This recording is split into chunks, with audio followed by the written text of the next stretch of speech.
Eviction जब भी करने के लिए कोशिश करता है, आइडर कैबिनेट से रोक आ जाता है, नहीं होने से कोर्ट से रोक आता है। इस एक स्टेट में राज्यपाल से बड़ा कोई होता है क्या? मुख्यमंत्री से कोई बड़ा होता है क्या? चीफ सेक्रेटरी से कोई बड़ा होता है क्या? चीफ इंजीनियर से, एमएलए से, स्पीकर से, मंत्री से, उससे कोई बड़ा है? उन सभी को मैंने नोटिस दिया है, मैंने इविक्शन किया है। अभी बहुत लोग हमको पूछता है, अगर आपको ज़रूरत होने से आप आइए, हम कहाँ में हमने इविक्शन किया है, क्यों, मालिक कौन कौन था, सभी को हम बता देंगे।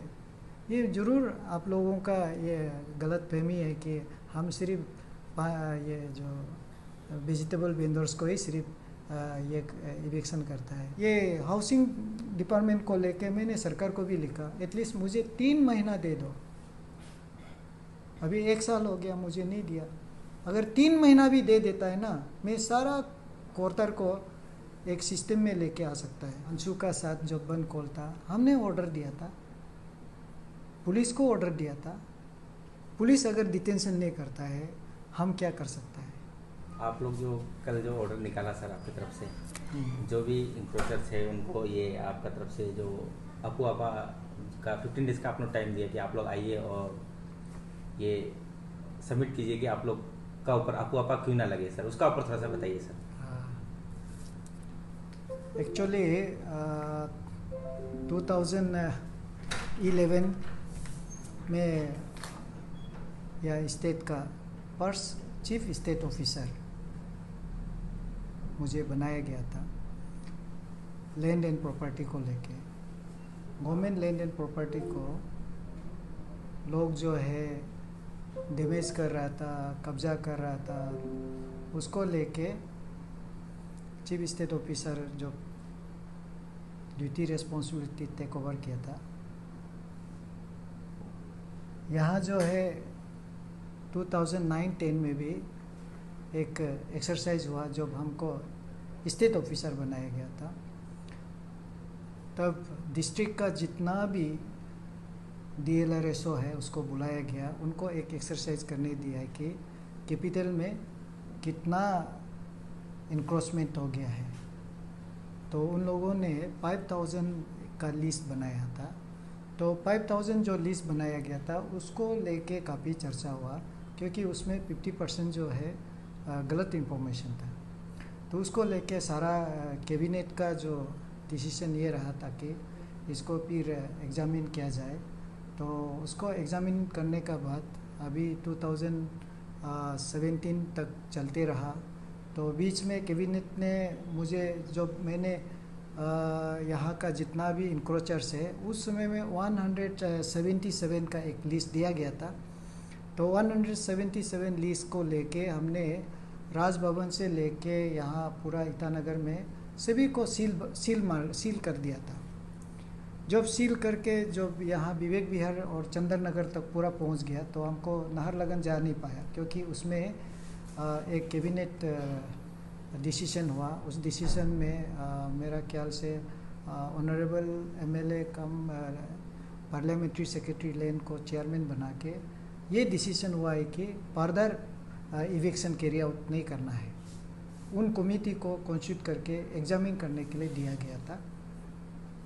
तो उसको लेके जितना भी पब्लिक प्रोमाइसेस एक्ट का अंदर में जो भी केस बनाया गया था उस समय में, तो उसको कैरी आउट पूरा नहीं कर पाया। इसलिए कैरी आउट नहीं कर पाया कि इविक्शन जब भी करने के लिए कोशिश करता है, आइडर कैबिनेट से रोक आ जाता है, नहीं होने से कोर्ट से रोक आता है।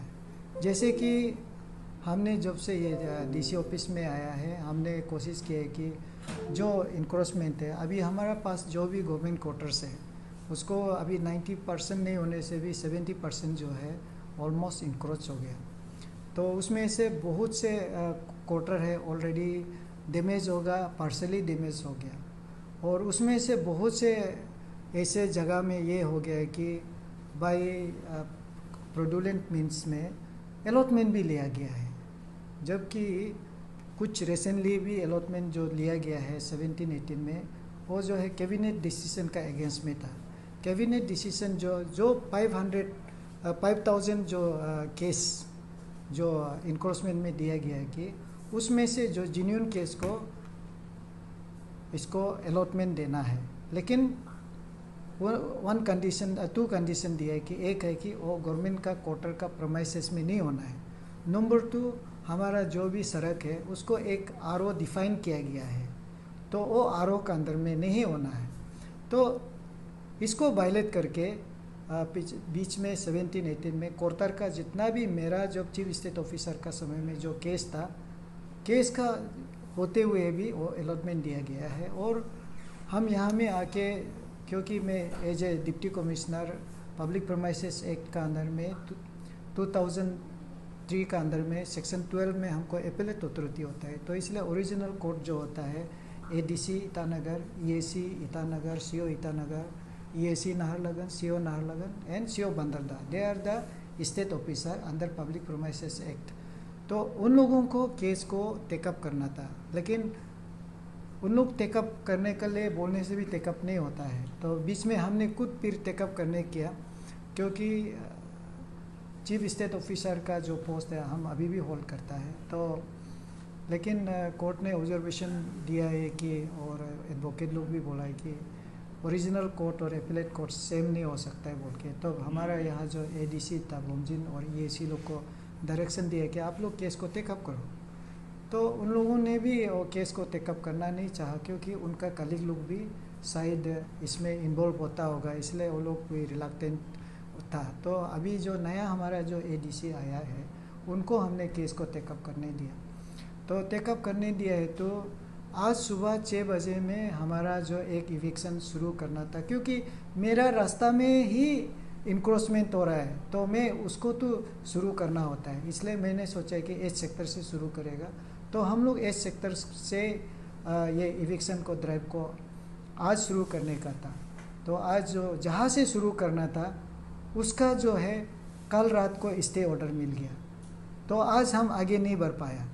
तो पब्लिक प्रोमाइसेस एक्ट हो या जो ट्रेसपास का केस हो या 144 सीआरपीसी में डालो या 133 सीआरपीसी में डालो, लेकिन ये जो लॉ है उसका एक हमेशा ये एक्सपीरियंस रहा है कि उसको स्टे मिल जाता है, केस फिर आगे खींचते तो 8 साल 9 साल लग जाता है, तो आगे नहीं बढ़ पाता है। तब तक क्या होता है कि उस जगह में हमको इंटरफेयर करने का जगह नहीं मिलता है, वहाँ में बिल्डिंग मंजिल उठ जाता है। अभी आप देखेगा हर कॉलोनी में, हर सेक्टर में आप जाइए, हर गली में, तो कोरतार का सामने में मंजिल घर बन के बैठा हुआ है। तो इसको लेके सरकार का यहाँ में काफ़ी डिसीजन हुआ। क्या डिसीजन हुआ कि ये कोरतार को इंक्रोचमेंट जब होता है तो उस समय में उस एम्प्लॉय का नाम में होता है और उनका ही इंक्रोचमेंट कोरतार बिल्डिंग बनता है, नहीं तो उनका परिवार का कोई, उनका रिलेटिव का सगे संबंध बनता है। इसको लेके यहाँ में उस गवर्नमेंट सर्वेंट के ऊपर में केस करना है। ये डायरेक्टर सेक्रेटरी लैंड मैनेजमेंट का नोटिफिकेशन एक आया था कि इसको लेके इसका ऊपर में सीसेस कॉन्डक्ट रूल का अंदर में उनका ऊपर में इंक्वायरी करना चाहिए। इसको लेके हमने भी बहुत लिखा, हर डिपार्टमेंट को लिखा, आज तक कोई इसका इंक्वायरी ही नहीं हो रहा है। और जहाँ हमारा पब्लिक प्रोमाइस एक्ट का केस है उसमें हमारा जो स्टेट ऑफिसर लोग भी काम नहीं कर पाया। और अभी जो हमने एक केस अभी हमको बताया कि हम लोग कोशिश कर रहा था, वो भी हाई कोर्ट से कल स्टे मिल गया। हमारा पुलिस जो मैनेज किया था, लॉजिस्टिक जो जेसीबी से लेके, लेबर से लेके, इंस्ट्रूमेंट से लेके, इवन ब्रेकफास्ट भी हम रेडी कर ऑर्डर दे दिया था कल रात को। तो ये हम कर नहीं पाता है। तो पब्लिक प्रोमाइसेस एक्ट को छोड़ के भी अगर हम आगे और दिखा जाए तो हमने पिछले सिंस 2011 में डायरेक्टर हाउसिंग को बोल रहा हूँ कि अब इस इंसान को किसने अलॉटमेंट दे के रखा है, जो इनक्रोच किया है और उनका परिवार इनक्रोच किया, उनका कोई साथी इनक्रोच किया, अलॉटमेंट को तू कैंसिल करो। अभी 3-4 दिन पहले का बात है, हाउसिंग डिपार्टमेंट जब आया इधर तो एक केस के लिए यहाँ में एक जो इंसान को जो एलोटी है उसको ज़बरदस्ती भगा दिया, शीशा को तोड़ दिया, वो बेचारा वो चला गया। तो अभी उस दिन सामान लेने आया था, उसको फिर उसको हरासमेंट दे रहा था। जैसे ही मुझे कॉल किया, मैंने उनको डायरेक्टर हाउसिंग को चिट्ठी भी दिया है कि आप ऐसे ज़बरदस्ती करके जो कोर्टर को छीन रहा है तो आप इसको कैंसिल करिए। तो आज को कितना दिन हो गया पता नहीं, लास्ट वीक का बात है शायद। तो अभी तक हमको कैंसिलेशन ऑर्डर भी नहीं आया, और कैंसिलेशन ऑर्डर जब तक नहीं आता है उस इंसान को हम मदद भी नहीं कर सकता है। सेक्रेटरीट का कोई एम्प्लॉय होता होगा, एक लेडीज़ जो इतना रो धो के हमको बात कर रहा था, लेकिन आपका जब तक अलॉटमेंट, वो नौकरी अभी भी बाकी है और 1 साल बाकी है, ज़बरदस्ती उसको भगाया, उसको अलॉटमेंट दूसरा को दिया। वो जो सेक्रेटरीट का ऑफिसर है, स्टाफ है, वो ज़बरदस्ती उसको कब्जा करने के एज सेक्टर का बात है। तो ये रिसेंटली 1 सप्ताह पहले का बात है। तो हम अभी यहाँ जो है डायरेक्ट हाउसिंग डिपार्टमेंट का भी यहाँ जो रोल जो है बहुत ही ना के बराबर है। वो अभी यहाँ में भी आप देखेगा बहुत से लिस्ट ऑफ इंक्रोचर्स दिया है, अननोन, पिछले 8-9 साल से अननोन होके बेच रहा है। उसको पता नहीं है कि उसका कोर्टर का जो बगल में किसने घर बनाया, अननोन। तो इसलिए क्या होता है कि अभी जो है मुझे बहुत लोग सवाल पूछता है कि किसी को डिटेंशन ऑर्डर डायरेक्ट देता है और किसी को ये 15 दिन का शो कॉज नोटिस क्यों दिया है। मुझे तो अभी डायरेक्टर हाउसिंग को पहले से मैंने बोला कि ये जो लॉ है 2014 में जो बनाया गया था, तो 2011 में बहुत काफ़ी डिस्कशन हुआ। इससे आगे 2008 में जब मैं एडीएम था तब से ये चर्चा चला कि इसका ऊपर में लैंड ग्रैबर के ऊपर में एक सख्त कानून होना चाहिए, क्योंकि हमारा जो प्रेजेंट जो कानून है पब्लिक प्रोमाइसेस एक्ट है वो इतना स्ट्रॉन्ग नहीं है, जिसका कारण से हम अभी देखता है कि सारा गवर्नमेंट क्वार्टर डिस्ट्रिक्ट में हो या स्टेट में हो, कहीं भी हो, वो रोक नहीं पा रहा है।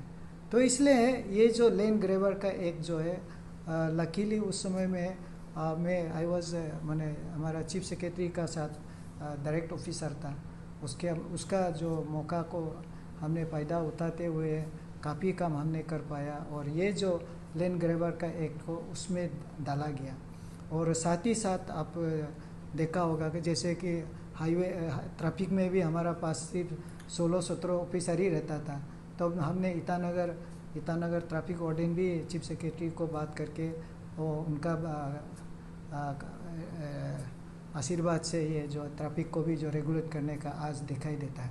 तो इसे ही ये जो कुछ फीडबैक है हम लोगों ने दिया। और लैंड ग्रैबर को तब मैंने जब एडीएम में जब था हमने भी सरकार को लिखा, क्योंकि यहाँ में डीएम को पावर दिया गया, एडीएम को पावर नहीं दिया गया। तो हमने लिखा कि हमको ये जो लैंड ग्रैबर अनलॉफुल एक्ट का अंदर में हमको थोड़ा इसको पावर दे दीजिए, ताकि हम ये जो लैंड माफिया लोग को हम कंट्रोल कर सकता है अनलॉफुल का एक्ट का अंदर में। लेकिन हमको वो फाइल काफ़ी ऊपर गया, नीचे गया, लेकिन हमको नहीं दिया। लेकिन अभी जब यहाँ हम डीसी ऑफिस में आया, हमने रिक्वेस्ट किया, पुलिस को भी रिक्वेस्ट किया, अगर आप लोग को कोई ऐसे देखता है तो केस रिपोर्ट एक तो बना दीजिए, हम अनलॉफुल एक्ट में रखेगा। दूसरा जो है कि अभी डायरेक्टर हाउसिंग को भी हमने बहुत बार रिक्वेस्ट किया, और बीच में हमारा पास कुछ उपाय नहीं था, इसलिए क्या किया है हमने 144 में भी काफ़ी 176 के लोग ऑफिसर भी है, बहुत है, उन लोगों को अरेस्ट किया। उसका बाद लास्ट में बाइंड डाउन किया, 107 में बाइंड डाउन किया और लोग को छोड़ा गया। तो काफ़ी एक्सरसाइज हुआ, लोगों को ऐसे लगता है कि कुछ नहीं होता है। तो अभी अनलॉफुल एक्ट को अभी इमीडिएटली क्यों लग गया, ये बहुत से लोग सवाल पूछ रहे हैं। तो रिसेंटली जो एक तचिपुरु का एक केस आया था, तो तचिपुरु का केस में क्या हुआ कि 2 महीना पहले उन्होंने उनका एक साथी जो गुज़र गया है, वो साथी के लिए एक मेमोरी स्टेचू बनाएगा बोल के आया था। तो उस समय में बातों बातों में ये बात जो है सरकार को उधर में फॉरवर्ड कर दिया उनका एप्लीकेशन को। तो उन्होंने नेक्स्ट दिन में ही वहाँ शायद वो गाड़ दिया, झंडा ने ये बैनर गाड़ दिया, ये कुछ बैनर गाड़ दिया, मतलब कब्जा कर दिया। तो हम सोचा है कि गवर्नमेंट जो अथॉरिटी जो अप्रूवल देगा तो बनेगा सोच के। तो देखा है कि एक दिन तो वो पूरा वहाँ में सोशल सर्विस का नाम से लेके सब आदमी को उकसा के इंस्टिगेट करके सभी को उधर लेके आ गया। तो 2 महीना आप लोग सभी लोग देखा होगा, जितना भी ये वीडियो देख रहा है सभी लोग देखा है, उन्होंने एक बड़ा एक बैनर लगा दिया था ऑक्यूपाइड करके। ऑक्यूपेशन का ऑक्यूपेशन का तो यही होता है, आप वहाँ में बैनर डाल दिया मैंने। तो जब उन्होंने सचमुच का जब वो आदमी को इंस्टिगेट करके वहाँ में बुला के सोशल सर्विस का नाम से, तब हमने ये डिटेंशन ऑर्डर पास किया। तो जब डिटेंशन ऑर्डर पास किया, एक वीडियो एक तो हाई कोर्ट का लाइव वीडियो एक तो यहाँ वायरल हो गया, सर्कुलेट हो गया, हमने देखा। उन्होंने ऑनरेबल हाई कोर्ट जज जो बोला है कि ये जो कोर्टर का जो इंक्रोचमेंट होता है इसमें आपा क्यों एक्ट नहीं लगता है। लेकिन उस समय में हम ट्रेनिंग के लिए जा रहा था, एक आर्मी का साथ जॉइंट ट्रेनिंग एक्ट था, उसके लिए मिड लेवल ट्रेनिंग का प्रोग्राम में एयरपोर्ट में जा रहा था। इसलिए मैंने अपना जो ड्राफ्ट को वहाँ में साइन किया, तो लैंग्वेज में एक गलती निकाला है कि वो मैं यही विल शब्द को लगाया कि वो कब्जा करने जा रहा है। तो हाई कोर्ट भी इसको ही नोट किए कि जब कब्जा नहीं हुआ तो किस लिए इसको डिटेंशन ऑर्डर दिया। लेकिन मैंने ये बात को नहीं लिख पाया कि ये उन्होंने 1 महीना पहले ऑलरेडी वो कब्जा कर चुका था। वो ये एक बहाना बना के लोगों को उकसा के उधर लेके जा रहा है सोशल सर्विस का, ये बात को हम जिक्र नहीं किया, इसलिए हाई कोर्ट ने उसको स्टे दे दिया। अभी उसका हियरिंग है, तो अभी हम उसका रिप्लाई को बना रहा है। तो अभी ऑनरेबल हाई जज का जो वायरल वीडियो से मुझे भी लगा है कि 2011-12 में जब चर्चा हो रहा था कि बहुत बिल्डिंग को तुता के लैंड ग्रेबिंग चल रहा था, तो उस समय को मेरा जो इस एक्ट का जो मुख्य कारण बना, वन ऑफ द मैंने जो मुख्य कारण बना है कि ये एक्ट ऐसे ही एक तो ईटानगर के लिए अरुणाचल के लिए ज़रूरी है, otherwise government quarter, government office, सड़क सब नहीं बचेगा बोल के सरकार ने विजडम उसका जो member of legislature, honourable member of legislature का विजडम जो है काम कर गया था। तो हमने सोचा कि इसको क्यों इन्वोक नहीं किया जाए, जो ऑनरेबल हाई कोर्ट भी बोल रहा है, पहले का भी मुझे पता था।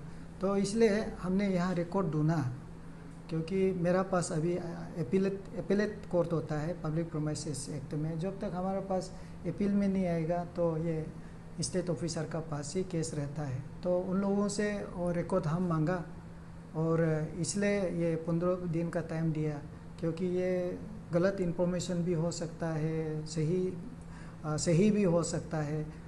डिटेंशन ऑर्डर हम कैसे पास करेगा? डिटेंशन ऑर्डर तभी पास करेगा जब हमको कंफर्म होता है कि ये सचमुच का लैंड ग्रेबिंग में आता है बोल के एक्ट का मुताबिक से। तो अभी बहुत से लोगों का अभी भी मेरा पास रिप्रेजेंटेशन आ रहा है, उन लोगों का कहना है कि मैंने लैंड ग्रेबिंग नहीं किया। कोई लोग बोला ठीक है नहीं किया है, तो नाम तो कहीं है आपका कोर्टर में, किसी ने लैंड को ग्रेब किया होगा, आपका रिस्पॉन्सिबिलिटीज़ होता है।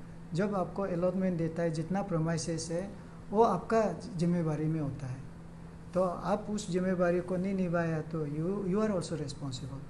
हाँ, अगर आपने जिम्मेवारी दिया उस समय में, जिस समय में आपका प्रोमाइसेस में कोई घर बना रहा होता है, आपने सरकार को इंटीमेट करता है, पुलिस को इंटीमेट करता है कि हाँ ये हम नहीं है, ये फलाना आदमी है, आप लोग एक्शन लीजिए, हमको बाद में ऐसा माफी बहुत केस भी पहले हमको मिला है। लेकिन अभी जो है नाम जो आ रहा है उन लोगों का कहना है कि हम नहीं हैं, तो ठीक नहीं है तो हम लोग वेरीफाइड करेंगे, इसलिए तो ये शो कॉज दिया है। और शो कॉज देना ये कोई गलत बात नहीं रहेगा। कोई कोई लोग यही बोलता है कि आपने मेरा नाम क्यों डाला, तो कहीं ना कहीं आपका रिकॉर्ड में है इसलिए डाला है, तो आप जस्टिफाइड कीजिए। अगर आपने इन्वॉल्व नहीं है, कोई भी लैंड ग्रेबिंग में भी इन्वॉल्व नहीं है, तो ये अच्छी बात है कि हाई कोर्ट ने भी यही एक उनका ऑपरेटिव पोर्शन आप पढ़ने से यही लिखता है कि तचिपुरु को ही shall not indulge in any activities involving the माने दी ये जो आपका कोई भी कंस्ट्रक्शन एक्टिविटीज़ हो, जो भी हो, विदाउट परमिशन और without approval of the competent authority. High court ने भी यही बोला। इसलिए यहाँ जो शो कॉज नोटिस सभी को जो दिया गया है, उनको भी यही है कि आपने कुछ भी बनाया हो तो अथॉरिटी का रजामंदी अप्रूवल अथॉरिटी नहीं है तो आप तो लैंड ग्रेबिंग में आएगा ही आएगा। तो इसमें सही बोलेगा तो अगर गलत किया है तो गलत का उसका इल्ज़ाम तो भुगतना ही पड़ेगा। सर ये जो लैंड जो गवर्नमेंट क्वार्टर जो एनक्रोचमेंट जो इशू है, बहुत साल से हम लोग भी फॉलो करते आ रहे हैं। आप भी बहुत साल से लग रहा है इसका पीछे कि कैसे करके इसको ख़त्म किया जाए, लेकिन कहीं ना कहीं गवर्नमेंट शायद इसको नहीं चाहता है कि ये इशू जो ख़त्म हो, क्योंकि जब भी हम लोग भी गवर्नमेंट को या जो कंसर्न मिनिस्टर है जब भी हम लोग पूछने का कोशिश किया, वो बार बार हम लोग को भी मतलब जवाब देने के लिए तैयार नहीं होते। अभी आप करीब 199 आदमी को ये जो 199 सिर्फ नहीं है, शायद 200 से भी अबव होगा शायद।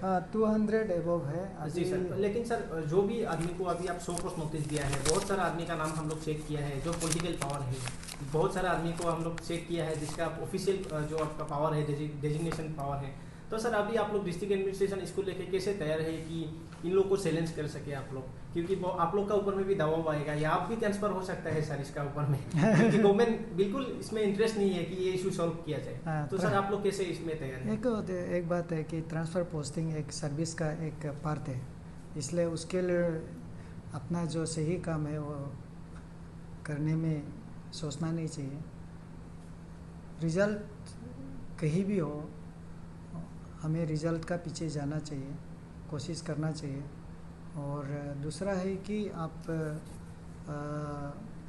हम जब ऑर्डर को साइन करता है, हम बिल्कुल ये नहीं देखता है कि ये कौन है, ये हम नहीं देखता है। हम सिर्फ ये देखता है कि गलत के लिए उसको साबित करना ज़रूरी है या उसको पनिशमेंट देना ज़रूरी है, तो हम यहाँ नहीं दिखता है। तो हमने देखा है तचिपुरु जो है छोटा आदमी को सिर्फ एक्शन लेता है, लेकिन सर आज तचिपुरु का बात जब बोल रहे थे, तचिपुरु को आज हम लोग एक पूछा था कि ये जो आपने जब रिसेंट ये जो एक्शन लिया है आपको पे एक जो लगाया है मोर देन 200 आदमी का अगेंस्ट में, लेकिन तचिपुरु जो इसको वेलकम कर रहा था कि आप बहुत अच्छा काम किया है, ये जो पहले आप करना चाहिए था और इसको कंटिन्यू करना है उन्हें। नहीं वो बात तो ठीक है, लेकिन ये जो है उनका जो कहना था कि सिर्फ छोटा आदमी को करता है, तचिपुरु सिर्फ नहीं है, बहुत लोग मुझे ऐसे बोलता है। लेकिन मैं आज आप लोगों का ये वीडियो का इधर चैनल का माध्यम से सभी को पूछना चाहता हूँ, देश में प्राइम मिनिस्टर होता है, लेकिन हम तो देश में नहीं है, एक स्टेट में है। इस एक स्टेट में राज्यपाल से बड़ा कोई होता है क्या? मुख्यमंत्री से कोई बड़ा होता है क्या? चीफ सेक्रेटरी से कोई बड़ा होता है क्या? चीफ इंजीनियर से, एमएलए से, स्पीकर से, मंत्री से, उससे कोई बड़ा है? उन सभी को मैंने नोटिस दिया है, मैंने इविक्शन किया है। अभी बहुत लोग हमको पूछता है, अगर आपको ज़रूरत होने से आप आइए, हम कहाँ में हमने इविक्शन किया है, क्यों, मालिक कौन कौन था, सभी को हम बता देंगे।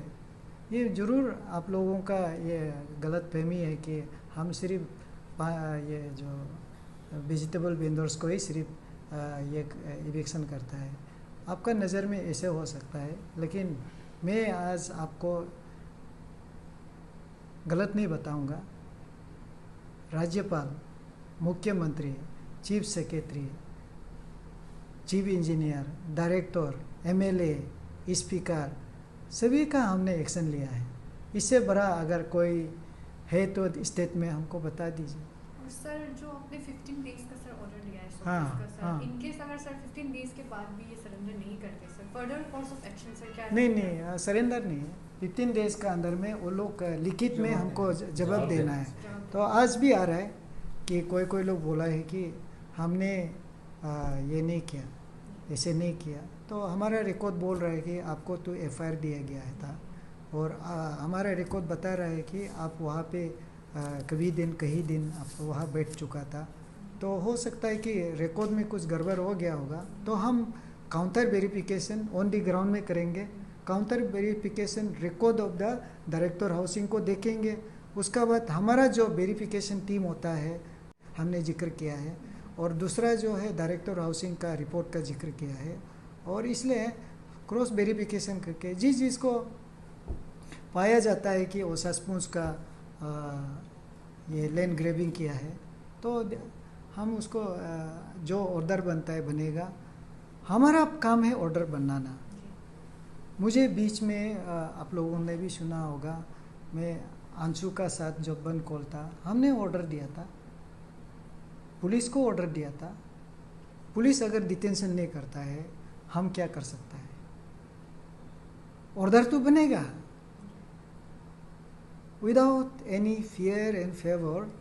ऑर्डर जो है जरूर बनेगा, हर इंसान के ऊपर बनेगा, कानून का अंदर में जो गिरता है। इवन मेरा अपना बच्चा हो, मेरा ये हो, हम ऑर्डर तो बनेगा। लेकिन इसको ऑर्डर को इम्प्लीमेंट करने के लिए डिटेंशन का काम, अभी रिसेंटली तेचीपुरु का केस को ले लीजिए, हमने ऑर्डर दिया, कितना दिन हो गया, 10-12 दिन से पार करके आगे चला गया, डिटेंशन तो नहीं हुआ। आगे में भी हमने डिटेंशन ऑर्डर दिया, तेचीपुरु को वो लोग डिटेंशन किया नहीं है। तेचीपुरु का आके क्या बोलता है, हम तो ईटानगर में था, हमको तो कोई अरेस्ट किया ही नहीं। तो देखो, ये डिटेंशन का पार्ट जो है पुलिस का होता है, और मजिस्ट्रेट का नहीं होगा। वो हम ऑर्डर तो बनाएगा जिसका ऊपर में सही दिखाई देगा, और जो सही इंसान को गलत हम नहीं बनाएंगे। मैं ग्राउंड में जाऊंगा फिजिकली, और हाउसिंग का रिकॉर्ड को भी देखूंगा, हमारा वेरिफिकेशन रिकॉर्ड को भी देखूंगा। तब कंक्लूजन में हम जब आएंगे तो ऑर्डर तो बनेगा। सर अभी खास बेस में देखा है कि सिर्फ ईटानगर में ही आप हाँ, ईटानगर में, बाकी नाहरलगुन में कब? नाहरलगुन है, बांदरदुआ है, निर्जुली है। वो कब तक आपका प्रोसेस में? अरे सब का चलेगा। अभी हमारा जैसे जैसे हम रिकॉर्ड को अभी ढूंढ रहे हैं ना, क्योंकि मैं रिकॉर्ड ऑफिस नहीं हूँ। रिकॉर्ड ऑफिस जो है स्टेट ऑफिस है, तो रिकॉर्ड ऑफिस से ढूंढ के लेके आके फिर उसको बनाना है। तो अभी ये जो है, अभी जो ऑर्डर बनाया, ये भी तो कितना दिन हो गया, 3-4-5 दिन तो लग ही गया। आपने जो वो वायरल वीडियो देखा होगा, उस दिन से मैं रिकॉर्ड को ढूंढने के लिए बोला। तो अभी तो कल रात को तो एक को साइन किया, उसका बाद परसों भी साइन किया, लेकिन वो डेट भी गलत था। सर हाउसिंग डिपार्टमेंट का रेस्पॉन्स कैसे है आपको ये इशू पे? हाउसिंग को मैंने बोला, आप देखिए, उनका जिम्मेवारी है ना कि कोई भी केस को फॉलो करना है, इंटरेस्ट लेना है। अभी भी कोई घर उतरा होगा, उनको सो रहा होगा, पता नहीं उसको। सच बात को बोल रहा हूँ, हमको करप पाओ कोई बात नहीं है, लेकिन उन लोगों का रिस्पॉन्सिबिलिटीज़ बहुत ही कम है। अभी भी हमारे पास रिकॉर्ड है, कौन इंक्रोच किया, अननोन। जहाँ अननोन है, हम तो कोर्टार मालिक को समन कर रहा हूँ। अभी कोर्टार मालिक बोलता है कि हम ही शिकायत करने वाला है, हमको ही अब बुला रहा है, तो अननोन हो रहा है ना।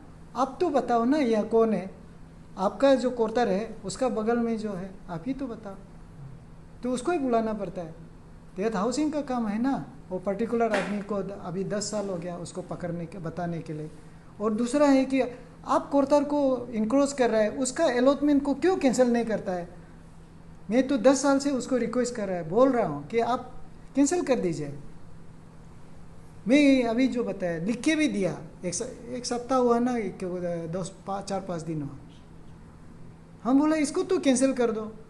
बेचारा एक औरत रो रो के मुझे मदद मांग रहा है, हम क्या कर सकते हैं? आपका नाम में अब रिटायरमेंट नहीं हुआ, आपने सरेंडर कर दिया, डर के मारे सरेंडर कर दिया, तो उसका नाम में कर दिया। अभी वो तो जेन्युइन आदमी है ना, वो लीगल आदमी है, मैं उसको कुछ नहीं कर पाता। तो मैं डायरेक्ट हाउसिंग डिपार्टमेंट को बोला है कि आप पहले कैंसिल करो, तब तो जाके हम उसको प्रोटेक्शन दे सकता है। तो हाउसिंग डिपार्टमेंट तो बिल्कुल ही गलत हुआ। मेरा मानना है कि ये हाउसिंग डिपार्टमेंट को लेके मैंने सरकार को भी लिखा, एटलीस्ट मुझे 3 महीना दे दो। अभी 1 साल हो गया, मुझे नहीं दिया। अगर 3 महीना भी दे देता है ना, मैं सारा क्वार्टर को एक सिस्टम में लेके आ सकता है। अभी जो है बहुत से क्वार्टर है, हाउसिंग डिपार्टमेंट को मालूम नहीं कौन बैठा है। और हाउसिंग का जो घर का जो पुराना स्टाइल है, प्राइवेट घर भी बहुत लोग इस ढंग से बना के रखा है। तो हम तो जाके नहीं देख सकता है, तो पहचानने नहीं सकता है, रिकॉर्ड उनका पास है। तो हमको एक बार रिकॉर्ड मिल जाएगा, 3 महीना में हम टिक कर देगा। लेकिन अभी मैंने चिट्ठी लिखा तो हमको ये कोई सपोर्ट नहीं है। सर जैसे कि आपने अभी आप ईटानगर का जो आप लोग लिस्ट निकाला सर, लगभग 200 प्लस आदमी का, तो हाँ। उसके बाद अभी निर्जली का भी बाकी है, नाहरलगुन का बाकी है, आगे भी बाकी है। है। तो सर आपका तरफ से उन लैंड जो भी वो जो गवर्नमेंट ऑथराइज्ड एनक्रोचर्स है सर, आपका तरफ से क्या एक पहले ही मैसेज रहेगा? ईटानगर वाला लोगों को तो आप लोग सपोज नोटिस दे दिया सर, मतलब जमा करो बोल के, तो बाकी निर्जली नाहरलगुन और बंदरदेवा वाला जो भी एरिया है जो आपके अंदर आता है, उनको आपका तरफ से एडवांस मैसेज क्या रहेगा कि आप लोग भी रेडी कर लो क्योंकि हम भी आने वाला है जो उन लोग तो ये जब से इनक्रोच किया तब से रेडी है, उसको क्यों रेडी करने के लिए बोल रहे हैं? उनको मालूम है कानून का हाथ तो बहुत लंबा होता है। इसलिए आज भी कोई भाई लोग आता है, हम समझाता है, आप कोर्ट को विश्वास नहीं करता है, कानून को विश्वास नहीं करता है, तो आप लोग तो अनलॉफुल आदमी हो गया। तो अनलॉफुल आदमी बोलने से सब लोग गुस्सा होता है, और जो वो कर रहा है उसको मानता है। लेकिन उसको अनलॉफुल बोलेगा, एंटी सोशल एलिमेंट बोलेगा, तो वो लोग नहीं मानता है। आपको मानना होगा, सुप्रीम कोर्ट का मानना होगा, हाई कोर्ट को मानना होगा, जितना भी डिस्ट्रिक्ट कोर्ट है और डिस्ट्रिक्ट अथॉरिटी को मानना होगा, गवर्नमेंट को मानना होगा ना, गवर्नमेंट का पॉलिसी प्रोग्राम को मानना पड़ेगा। नहीं मानता है तो ये लोग जो भी अभी लैंड ग्रेवर्स है, तो ये लोग भी तो अनलॉफुल एलिमेंट ही है। और ये अनलॉफुल एलिमेंट कभी भी अपना आपको गलत कर रहा है बोल के नहीं मानता है। इसलिए वो लोग हंसी खुशी का साथ डिटेंशन ऑर्डर जब बनता है वो जाएगा जेल में जाके। यहाँ एक सिस्टम है, एक है कि वो 1 महीना के लिए मैंने सरकार को मुझे मांगना होगा, तो सरकार अगर 1 महीना देता है तो ठीक है, नहीं देता है तो वो निकल जाएंगे। उसका ऊपर में एडवाइजरी बोर्ड होता है, एडवाइजरी बोर्ड अगर परमिशन फिर देता है तो अगले और 2-3 महीना से 6 महीना तक रहेंगे। तो अभी ये लोग जो लास्ट अनलॉफुल एक्ट में जेल में गया है, वो तो उस दिन तो आप लोग को इंटरव्यू दे रहा है, बहुत खुशी से बैठा है क्योंकि खाना पीना फ्री में मिलता है बोला, तो सभी लोग आराम से बैठेंगे, क्या है।